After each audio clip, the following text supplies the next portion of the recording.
According to law enforcement and multiple media reports, the city of Fresno, California, was shaken on the evening of January 16, 2014, when a young man identified as Joshua Lewis allegedly went on a violent rampage.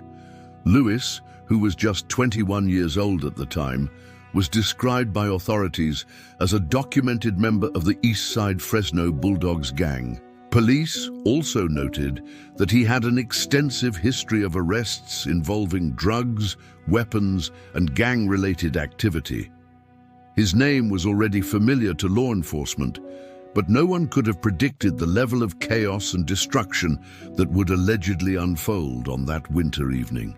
The chain of events reportedly began around 5:45 p.m., when Lewis was allegedly involved in a two-car crash in central Fresno. According to police accounts, the crash injured his two passengers, who were later left behind as Lewis fled the scene.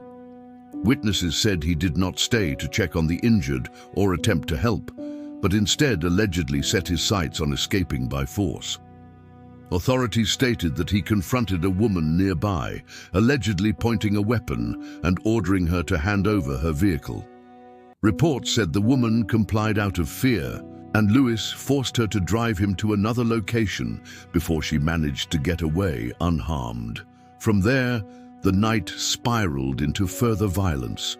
According to investigators, Lewis allegedly began firing indiscriminately at passing vehicles along Shore Avenue, one of Fresno's busiest roads.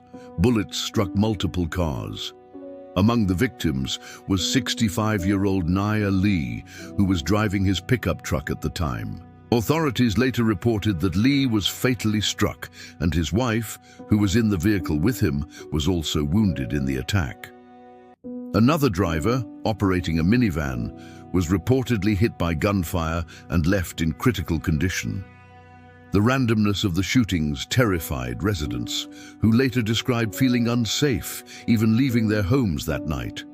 As panic spread, Lewis allegedly continued moving down the street, his actions leaving drivers and pedestrians scrambling for safety. According to police reports, he confronted a 19-year-old man who was driving with his 5-year-old brother in an SUV.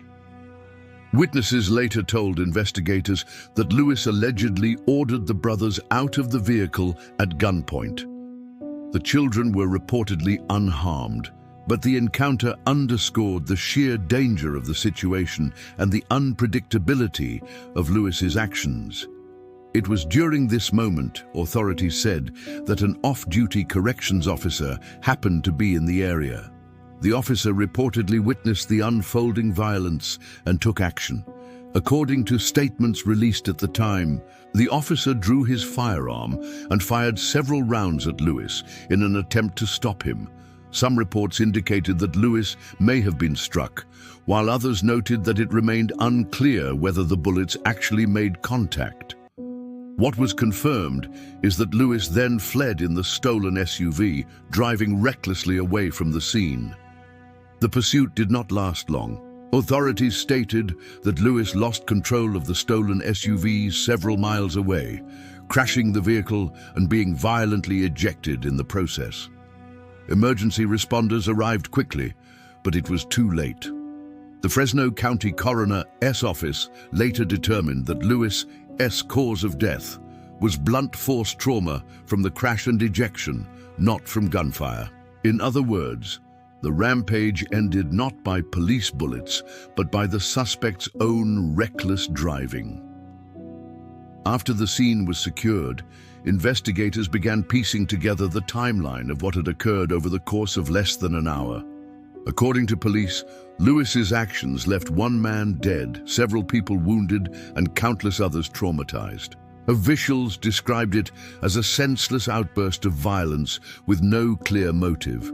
Despite his gang ties and criminal background, there was no immediate explanation for why Lewis allegedly chose that night to unleash such chaos. In the days that followed, media outlets reported on Lewis's criminal history. Court records indicated that he had prior arrests connected to drugs and weapons and was known to authorities as part of the East Side Fresno Bulldogs.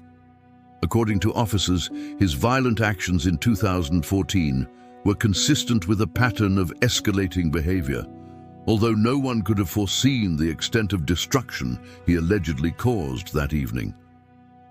For the community, the incident left a lasting mark.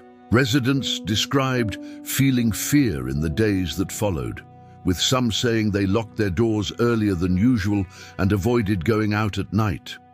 According to local coverage, many people expressed disbelief that such a violent sequence of events could happen so suddenly in ordinary neighborhoods where families went about their daily routines. The shooting of Nia Lee, a well-known and respected community member, only deepened the sense of loss.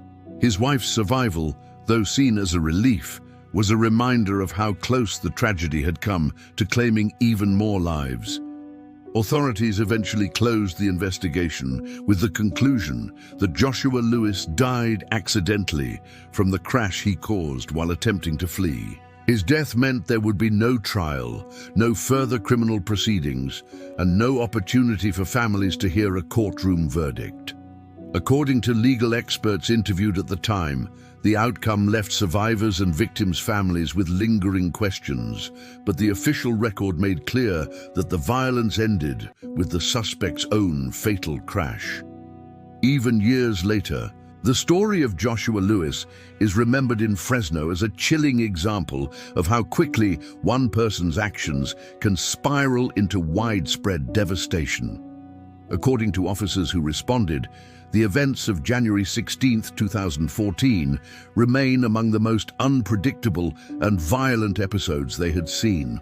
The case serves as a reminder of the unpredictable nature of gang-involved individuals with access to weapons and the way one night can forever change the lives of victims, families, and entire communities.